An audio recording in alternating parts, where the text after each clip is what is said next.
Hello student, today topic is respiratory system of human. So first of all, what is respiration?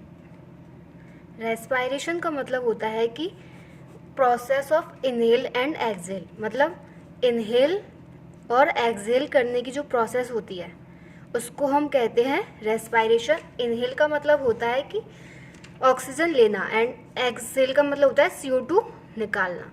तो वैसे respiration की ज़रूरत क्यों है? Why it is necessary? Because by oxidation of food we get energy.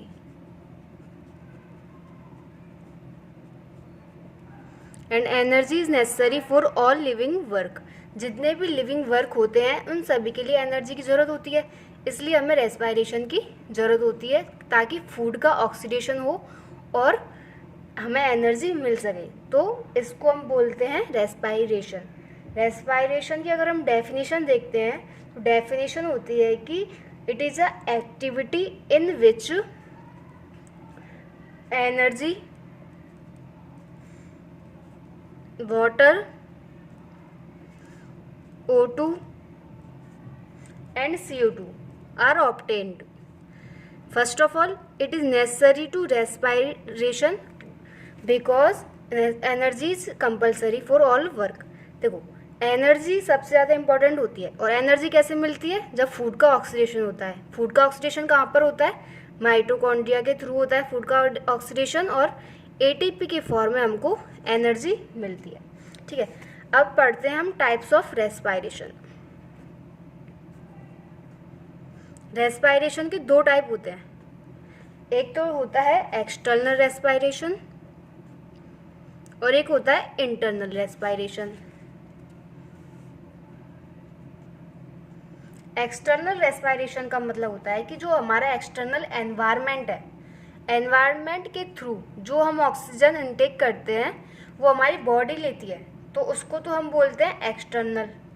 Internal respiration वो होता है जो हमारी बॉडी, ऑक्सीजन जो हमारी बॉडी ने अपटेक किया है उसको हम यूज ले, हमारी बॉडी यूज ले और सारे बायोलॉजिकल फंक्शन कंप्लीट करे. अब इंटरनल रेस्पायरेशन के भी दो टाइप होते हैं. पहला टाइप है इसका एरोबिक रेस्पायरेशन, सेकंड टाइप है इसका एनएरोबिक रेस्पायरेशन.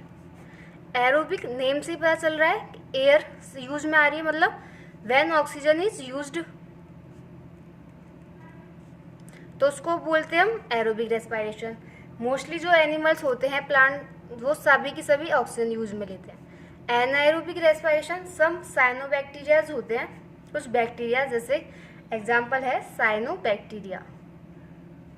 ये विदाउट ऑक्सीजन की हेल्प से भी रेस्पायरेशन करता है. एन का मतलब होता है एब्सेंट. एयर जब एब्सेंट होती है तब भी रेस्पायरेशन होता है, उसको हम बोलते हैं एनएरोबिक रेस्पायरेशन. अब सबसे पहले हम पढ़ते हैं रेस्पायरेटरी ऑर्गन्स.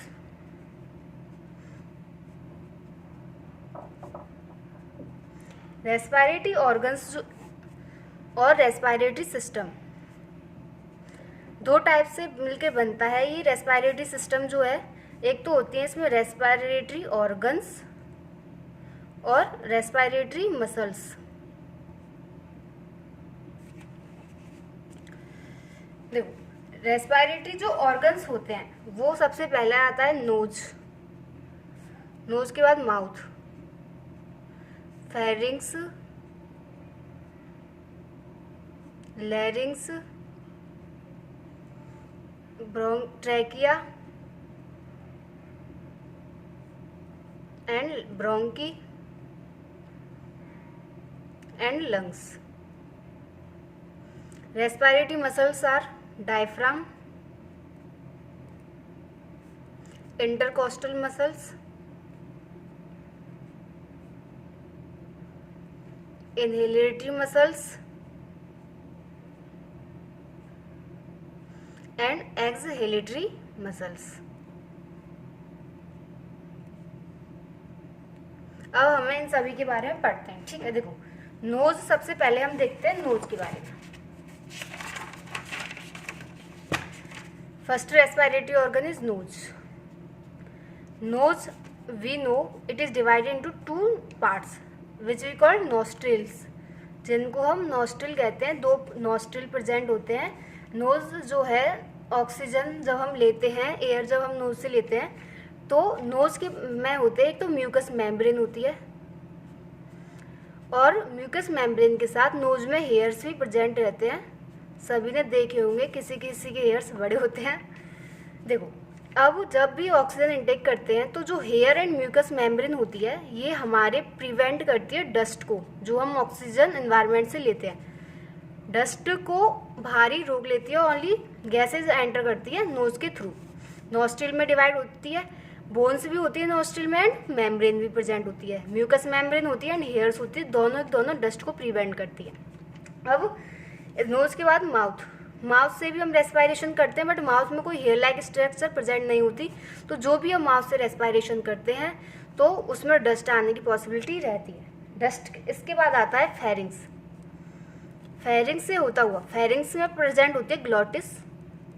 ग्लॉटिस जो होती है, फेरिंग्स और लैरिंग्स के बीच का पॉइंट होता है। ग्लॉटिस क्या करता है, एक फ्लैप लाइक पोजिशन होता है।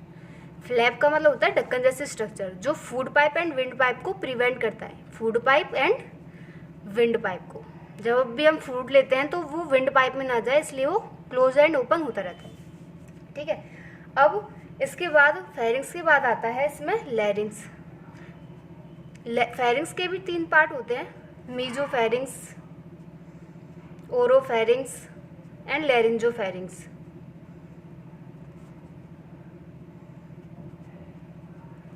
ठीक है, लैरिक्स जो होता है वो वोकल कॉर्ड होता है, जिससे हम साउंड प्रोड्यूस करते हैं। वोकल कॉर्ड जिसको हम बोलते हैं साउंड इंस्ट्रूमेंट, साउंड प्रोड्यूस होता है यहाँ से। जब भी इसमें एयर आकर स्ट्राइक करते हैं तब साउंड प्रोड्यूस होता है। इसके बाद आता है ट्रैकिया। ट्रैकिया जो होता है 12 सेंटीमीटर लॉन्ग स्ट्रक्चर होती है और कार्टिलेज की बनी हुई होती है। कार्टिलेज की स्ट्रक्चर बनी हुई होती है, 12 सेंटीमीटर लॉन्ग स्ट्रक्चर होती है। ये डिवाइड होती है पार्ट्स में, तो और जितने पार्ट्स से ये डिवाइड होती है उनको पार्ट्स को बोलते हैं हम ब्रोंकी। ये होता है इसका ब्रोंकी डिवीजन जो इनको बोलते हैं। अब ब्रोंकी जो होती है वो सब डिवाइड होती है, तो फर्स्ट जो डिवाइड हुई वो प्राइमरी ब्रोंकी, सेकंड जो इनके अंदर से डिवीजन होगा वो सेकेंडरी ब्रोंकी, और थर्ड टर्शरी ब्रोंकी आल्सो, और लास्ट वाला जो इनका एक फ्लैप लाइक पार्ट प्रेजेंट होता है उसको हम बोलते हैं एल्वोलाई। एल्वोलाई जो होता है कप लाइक स्ट्रक्चर प्रेजेंट होती है, जिससे एयर का ट्रांसमिशन होता है bye diffusion. Cup like structure present होती है जिससे एयर का ट्रांसफ्यूजन होता है, वो होते हैं एल्वोलाई। 60 करोड़ के समथिंग एल्वोलाई प्रेजेंट होते हैं लंग्स में। ये सभी जो पार्ट होता है, लंग्स जो होता है, तो अभी बैठते हैं पहले लंग्स। लंग्स सभी को पता है 2 होते हैं lungs, left lung and right lung. Left and right 2 lobe present होते हैं। लेफ्ट वाला जो होता है वो स्मॉल होता है, इसमें 2 लोब्स प्रेजेंट होते हैं।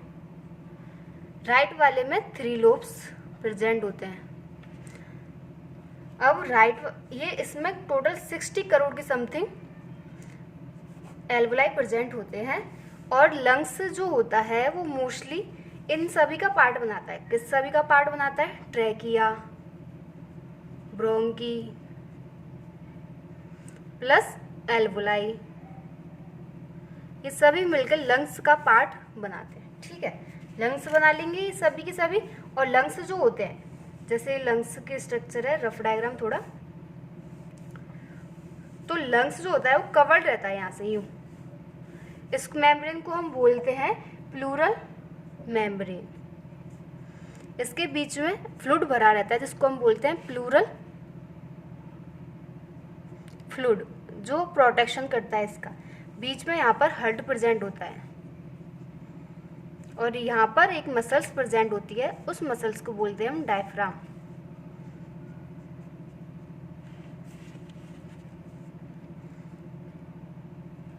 ये जो डोम लाइक शेप की जो मसल होती है इसको हम बोलते हैं डायफ्राम मसल। ये हार्ट होती है, लंग्स होते हैं।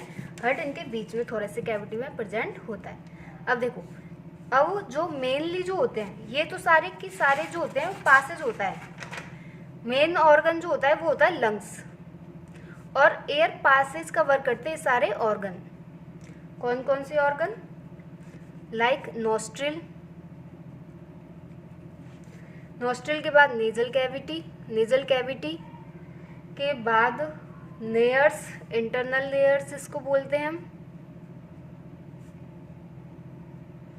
इंटरनल लेयर्स के बाद आता है फेरिंग्स, फेरिंग्स के बाद ग्लोटिस, ब्रोंकी, ब्रोंकी के बाद ब्रोंकियोल्स, एल्वोलाई और लंग्स। ये सारा एल्वोलाई तक सारा पासेस होता है, ठीक है। अब हम मैकेनिज्म पढ़ते हैं इनहेल करने की और एक्सहेल करने की। दो प्रोसेस होती है, इनहेल एंड एक्सहेल। रेस्पिरेशन की टू मेन प्रोसेस होती है। देखो इनहेल कैसे होता है, पूरी प्रोसेस समझते हैं कि जो भी इंस्पायरेटरी मसल्स होती हैं, इंस्पायरेटरी मसल्स जो होती हैं सबसे पहले ये कॉन्ट्रैक्ट होती हैं।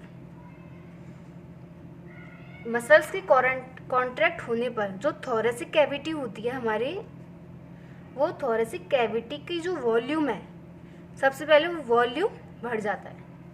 वॉल्यूम बढ़ने से क्या होता है, डायफ्राम जो होता है, डायफ्राम भी इसमें कॉन्ट्रैक्ट होता है, साथ के साथ ये दोनों जो होते हैं साथ में कॉन्ट्रैक्ट होते हैं। डायफ्राम भी कॉन्ट्रैक्ट होगा, कॉन्ट्रैक्ट जैसे ये हुआ, अब एक कॉन्ट्रैक्ट होगा तो इस शेप में होगा, और ये जो इनका वॉल्यूम जो होगा वो इंक्रीज हो जाएगा। वॉल्यूम इंक्रीज होने के बाद क्या होता है, इसमें पहले ये स्टेप आएगा सेकंड, इसके बाद ये आएगा थर्ड, थर्ड के बाद ये फोर्थ। इसके बाद क्या होता है, प्रेशर जो होता है, एयर प्रेशर बॉडी का, वो डिक्रीज हो जाता है।